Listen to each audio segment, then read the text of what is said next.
I'm going to hold your hand when I say this. I don't think you need another degree, but hear me out. In this video, we're going to talk about why getting another degree might not be the magic pill that you think it is, what you should probably do instead, and when it might actually make sense for you to go out and get another degree. So let's get into it, because one thing about us, and when I say us, I primarily mean children of immigrants, specifically Black children of immigrants. We love our degrees. We love to collect degrees like we are collecting infinity stones.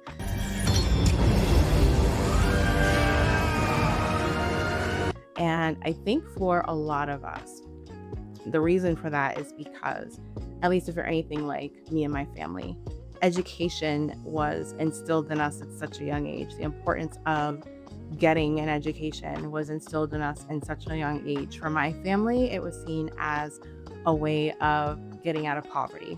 And we love our degrees. Dr. Wendy Osefo from Real Housewives of Potomac very famously brags about her 4 degrees, right? And so getting an education is something that is very important to us. It's something that we achieve. Oftentimes it's because it's coming from a cultural upbringing where our parents really want us to get an education.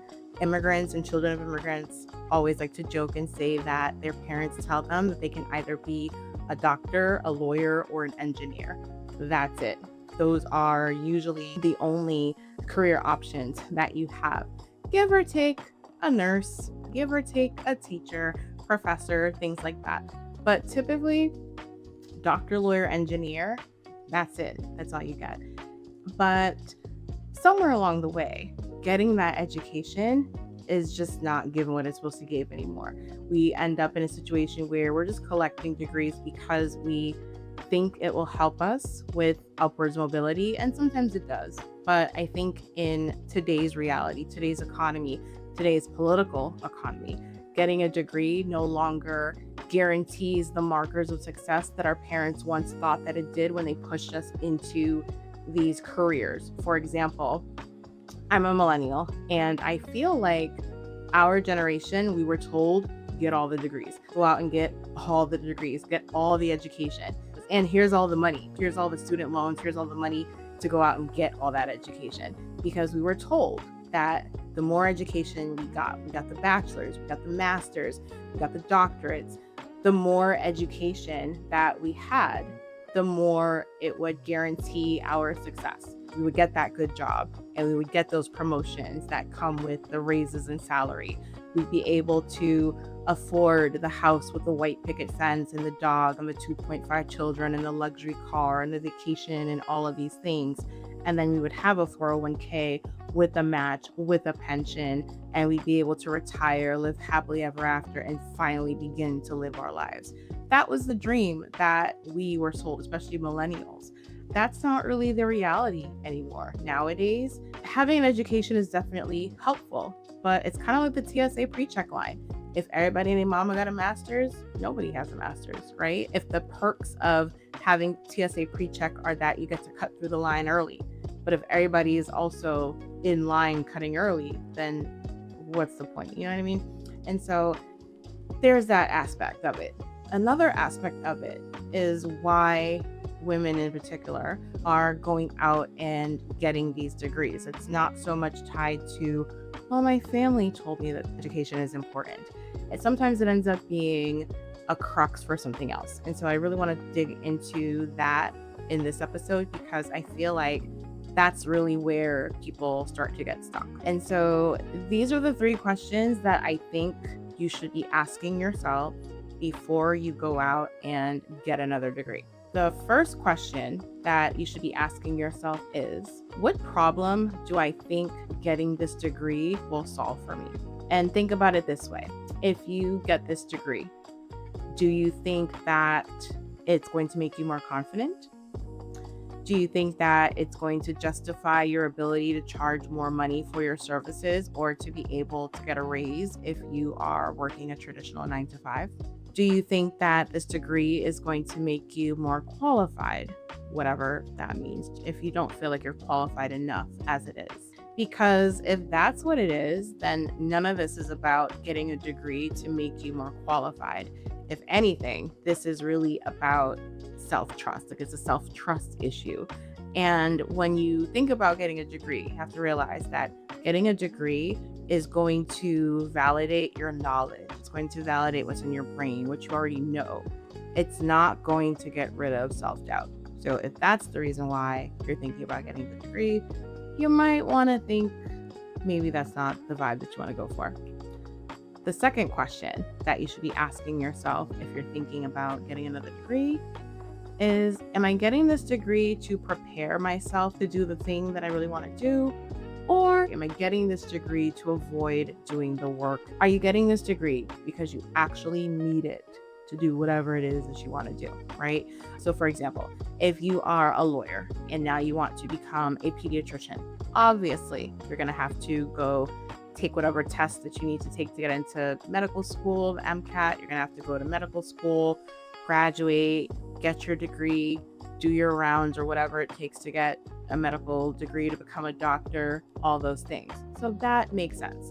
But if you're an attorney who now is thinking, you know what, I think I want to be a business consultant, you do not need to go back to graduate school to get an MBA.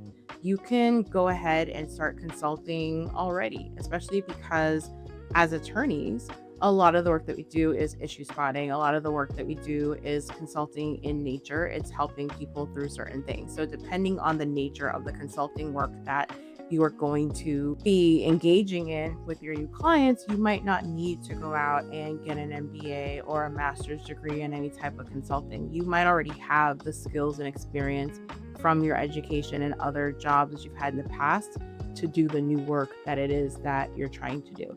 In this situation, if you're getting a degree to avoid doing the thing, then getting the degree probably won't lead you to doing the thing, right? Because for a lot of people, a lot of the clients that I encounter, they want to go out and get a degree to do something because they feel like it's going to validate their ability to do it. They feel like if they want to be a consultant, they have to have a master's in the thing. If they want to do certain things, they have to go back to school and get a degree or a certificate in that thing before they can do the thing, or to validate the thing they've already been doing without the degree. And I don't think that that's necessary. But if you are someone who feels like, I can't go out there and be a consultant, be a whatever, until I actually go back to school and get this degree or certificate, then go get the degree and the certificate so that you can finally do the thing. Except that deep down inside, you know that it's not about the degree. It never was about the degree in the first place. It's about you being able to trust yourself. It's about you really understanding that you have what it takes to do this with or without the degree. The third question that you need to be asking yourself before you go out and get another degree is, who am I trying to convince here? Am I trying to convince myself that I can do this thing? My parents, teachers, people that might have doubts about the ability that I have to be able to do the thing? The thing about, if you're doing it for other people to prove that you can do the thing, if you are doing it for people that require a certain level of proof that you are credentialed or capable of doing the thing, they're always going to ask for more proof. It's never going to be enough proof. So you're going to constantly be in a situation where you're stuck constantly having to prove that you're capable of getting ready to do the thing, when this whole time you could have just been doing the thing. So you don't want to put yourself in that position, because those type of people, you're never going to satisfy them. At the end of the day, when it comes to your decision-making process about whether or not you need to go out and get the other degree, whether you should go out and get the other degree in the first place, it really comes down to answering the question, in getting this degree, am I expanding my life or am I procrastinating it? Am I getting this degree because it's actually something that I need to do the work that I'm trying to do, either because I am going through a career pivot or because quite literally jobs won't hire me unless I have this particular certification? If that is not the case, then you really have to just decide for yourself that you're qualified enough to do the thing, whether you have that degree or not. I delve deeper into this on the Pivot or Perish podcast, and I will actually link that episode in the show notes so that you can dive a little bit deeper into this topic if this is something that you wrestle with, if this is something where you are thinking about getting another degree, but they're expensive and the time, and you want to know if the ROI is worth it, and more importantly, if you actually need it, definitely listen to that podcast episode. And let me know what you think. Have you gone out and gotten a degree? Did you feel like you needed the degree at the time? Are you still using that degree? Did that degree lead to any type of opportunity or upward mobility? Definitely let me know in the comments. And please like and subscribe to this channel as I continue to share more insights into pivoting your life and career. Let me know how you feel about the episode as well on social media. I am Brazen Lawyer everywhere. We'll chat next time.